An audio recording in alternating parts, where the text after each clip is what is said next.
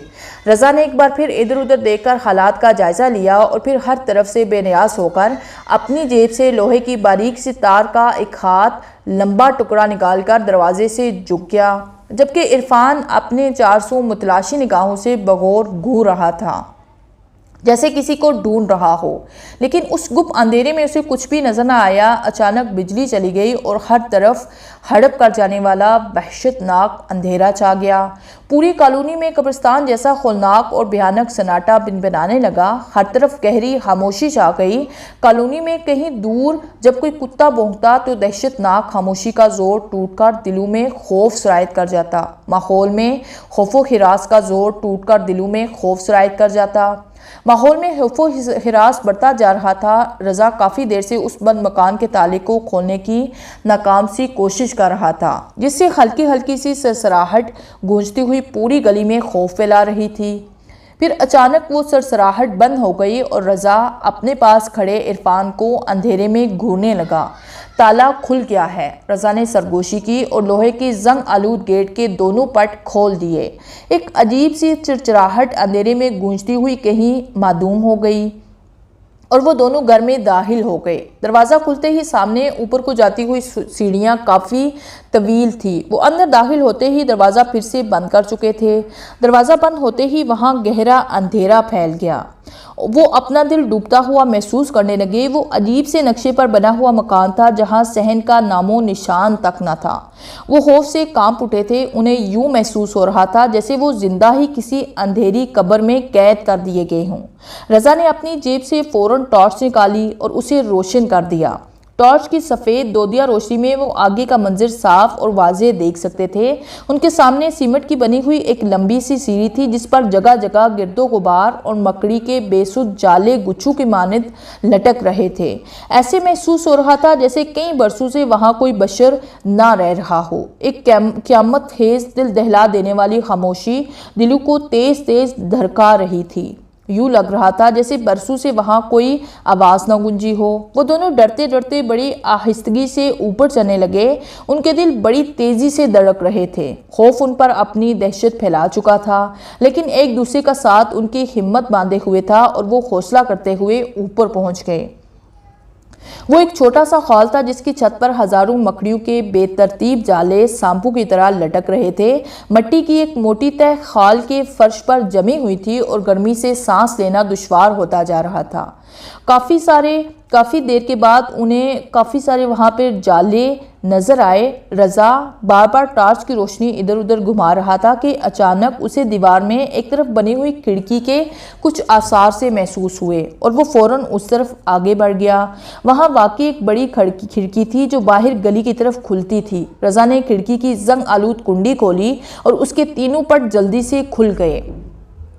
کھڑکی کھلتے ہی ٹھنڈی ہوا کا ایک تازہ جھونکا ان سے ٹکرایا اور انہیں سانس لینے میں آسانی ہو گئی، ورنہ اس شدید خبت میں وہ مزید رک نہیں سکتے تھے۔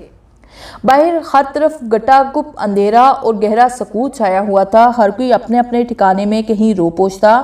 ایسے میں ایک بند گلی کے آخری سامنے مکان کے اوپری حصے میں مدھم سی روشنی لہرا رہی تھی اور کبھی ایک عجیب سی پر اسرار سرسراہٹ کے ساتھ دو ہولے ادھر ادھر حرکت کرتے ہوئے نظر آ رہے تھے۔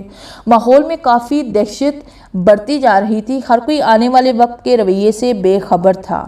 وہ حال میں ادھر ادھر لڑکھڑاتے ہوئے قدموں سے چلتے ہوئے کافی پر اسرار سے لگ رہے تھے۔ وہ حال کو متلاشی نظروں سے دیکھ رہے تھے، جیسے کسی نہ جانے اور اندیکھے وجود کی تلاش میں ہوں۔ اچانک رضا ٹارچ کی روشنی دیوار پر ایک طرف جامد سی کر دی اور وہ دونوں بڑے غور سے اس طرف دیکھنے لگے۔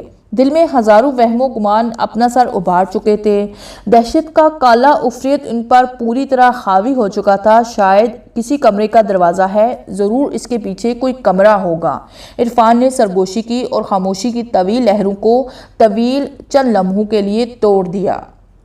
رضا نے ہاں میں سر ہلایا اور اس مدھم سے آثار کی طرف قدم بڑھا دیے، جبکہ عرفان اس کے بالکل ہمراہ چل رہا تھا۔ وہ واقعی ایک دروازہ تھا اور حیرت کی بات یہ ہے کہ دروازہ بغیر کنڈی کے ہی بند کیا ہوا تھا۔ وہ دونوں متجسس نگاہوں سے ایک دوسرے کو دیکھنے لگے اور پھر چند ثانیے یوں ہی خاموش گزر گئے۔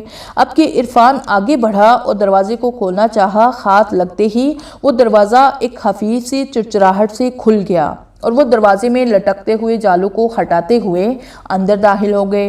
وہ کافی بڑا کمرہ تھا، جہاں باہر خال کی نسبت جالے اور گرد آلود مٹی قدرے کم تھی، اور یہ بات ایک معمہ تھی کہ کمرے میں ہر طرف ایک بوسیدہ لکڑی کا فرنیچر بالکل ٹوٹ پھوٹ چکا تھا اور بڑی بے ترتیبی سے بکھرا ہوا تھا، گویا کہ یہ کمرہ کسی کباڑ خانے کا کمرہ ہو۔ رضا ٹارچ کی مدد سے پورے کمرے کا اچھی طرح جائزہ لے رہا تھا۔ اس کی متجسس نظریں ٹارچ کی روشنی کے ساتھ ساتھ پورے کمرے میں گردش کر رہی تھی۔ عرفان یہ سب کچھ دیکھ کر حیرت کا مجسمہ بن گیا۔ وہ اپنی آنکھیں پھاڑ پھاڑ کر کمرے کی شکستہ حالی کا معائنہ کر رہا تھا۔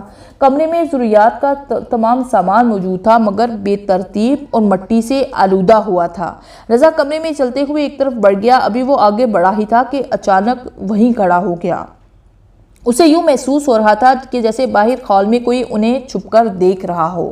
رضا ٹارچ کی روشنی باہر ہال کی طرف گھمانے لگا، لیکن باہر اسے سوائے لٹکے ہوئے جالوں کے کچھ بھی نظر نہ آیا۔ وہ ایک پل کے لیے لڑکھڑا گیا تھا۔ اسے ابھی بھی شک تھا جیسے باہر کوئی ضرور ہے جو انہیں خلفڑ دیکھ رہا تھا۔ اس کے دماغ میں بے شمار خیالات جنم لے رہے تھے۔ اس کا دل نہ چاہتے ہوئے بھی تیز تیز دھڑکنے لگا تھا، وجود کانپنے لگا تھا، اس کا لو دہل چکا تھا۔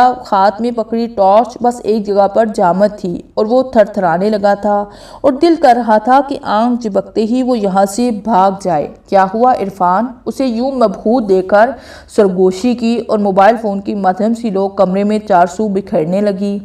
مجھے محسوس ہوا جیسے کوئی ہمیں گھور رہا ہو، رضا نے درکتے ہوئے دل سے بمشکل کہا۔ اس کی آواز میں آج پہلی بار کپکپاہٹ تھر تھرا رہی تھی۔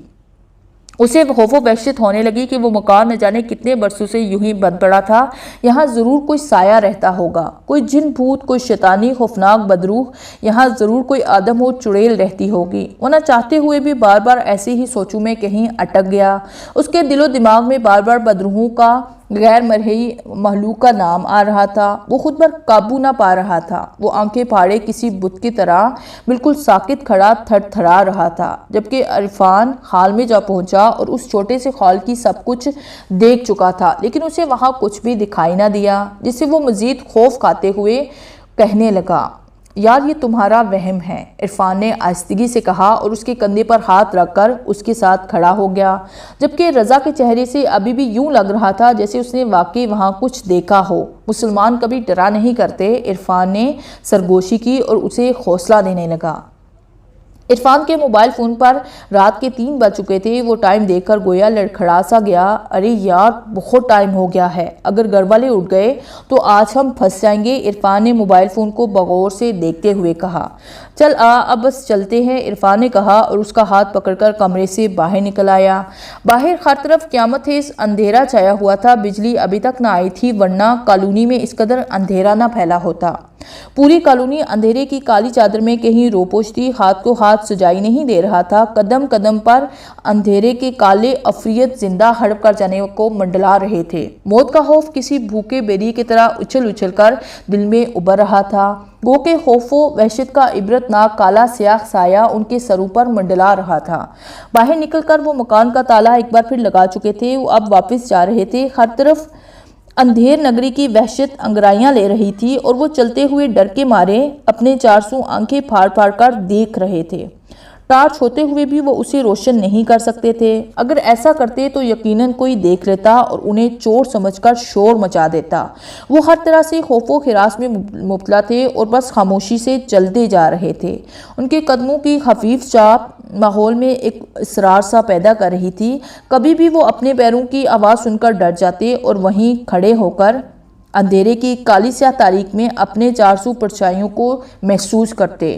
راہ چلتے ہوئے وہ بار بار کتے اور خوف و ہراس سے آنکھیں پھاڑ کر ادھر ادھر متلاشی نظر سے گھورنے لگ جاتے، لیکن ایک دوسرے کے ساتھ ان میں ہمت و حوصلہ سا باندھ رکھا تھا اور وہ ابھی تک چلتے جا رہے تھے۔ وہ کافی دیر تک یوں ہی تھرتھراتے ہوئے چلتے جا رہے تھے۔ آخر اپنے چوک میں پہنچے۔ وہاں پہنچتے ہی بجلی بھی آ گئی اور ان کی ہمت مزید بڑھ گئی۔ وہ پرسکون سے ہو گئے اور پھر اپنے گھروں کی طرف بڑھ گئے۔ صبح ہونے میں ابھی کافی وقت تھا۔ وقت کیسے گول پہیے کی طرح گھومتا ہوا آگے بڑھتا جا رہا تھا۔ کالونی کی واحد مسجد میں امام صاحب اذان کہہ رہے تھے اور لوگ نماز کے لیے جاگ چکے تھے۔